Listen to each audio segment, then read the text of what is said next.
A equipe de futebol feminino sub-12 do Centro Olímpico conquistou neste mês um torneio internacional lá nos Estados Unidos, que reuniu as principais potências da modalidade.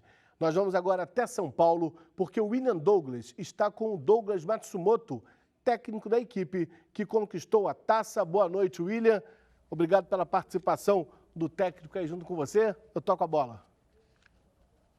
Boa noite, Garritano. Boa noite a todos que acompanham o estádio. E boa noite, Douglas. Obrigado pela sua participação aqui no estádio.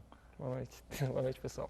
Douglas, fala um pouquinho aí sobre a Copa Danone das Nações, né? Primeiro vocês participaram de uma etapa aqui no Brasil para depois ir para a etapa nos Estados Unidos? Isso, a gente participou da Copa organizada pela PFC, né?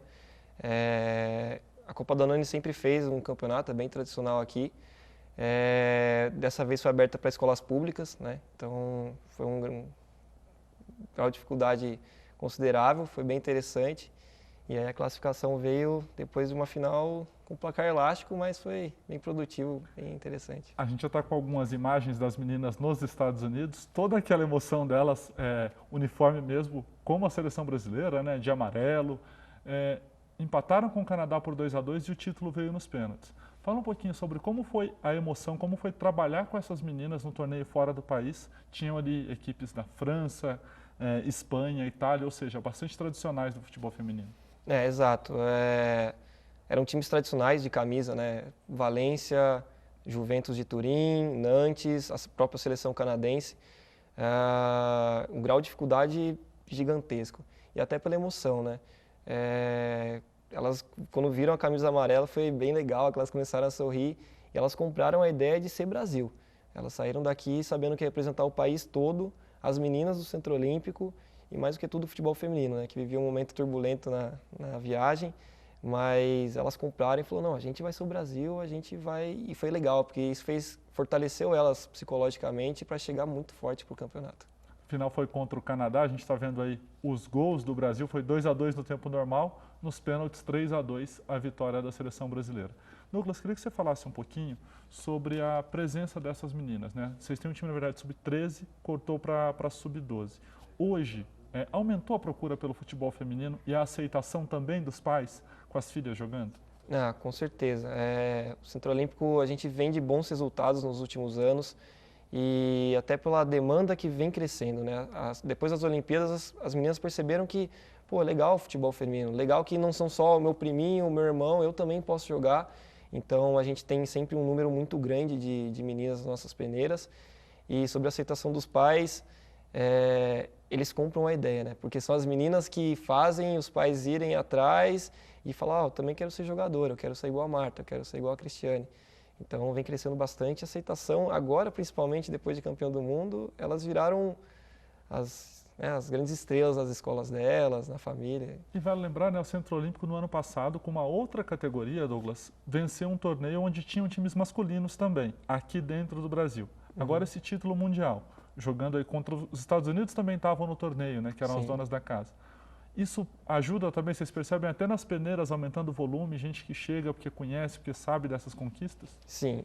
Infelizmente, os times tradicionais do futebol feminino não são dos mesmos masculinos. Então, cada conquista que a gente tem e é divulgado no Facebook ou outras redes sociais, as pessoas notam que tem um clube feminino e aí elas acabam entendendo aonde ir. Então, cada conquista, como foi com os meninos e agora depois da Copa Danone, foi só que tende a crescer e mostrar que o futebol feminino tem espaço, sim.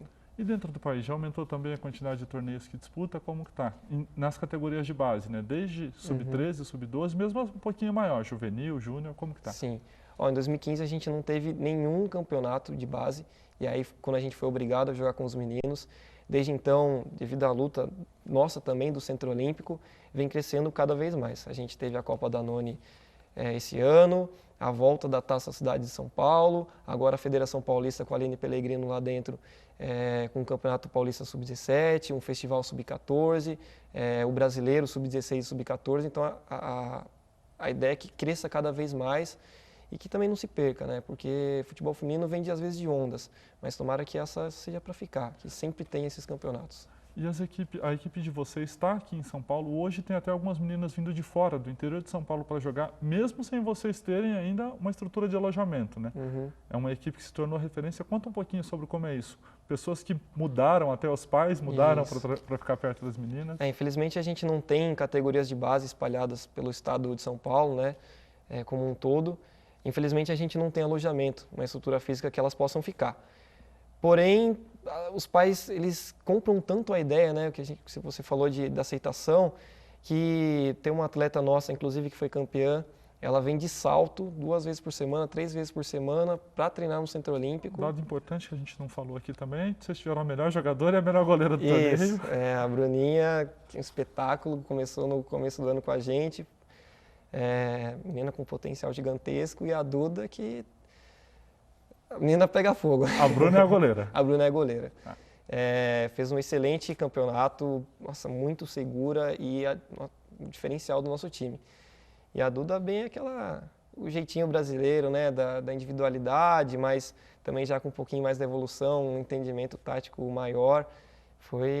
As duas foram realmente destaques, a equipe em si, mas essas individualmente brilharam muito. Douglas, e para a gente encerrar, eu preciso perguntar para você, né? Hoje tem semifinal da Copa Libertadores Feminina, com o time brasileiro, o Corinthians está em campo, até o técnico do Corinthians, Arthur Elias, trabalhou um tempo no Centro Olímpico. Qual que é a importância de um time brasileiro participar de um torneio fora assim, até como espelho para as outras meninas, para as mais novas?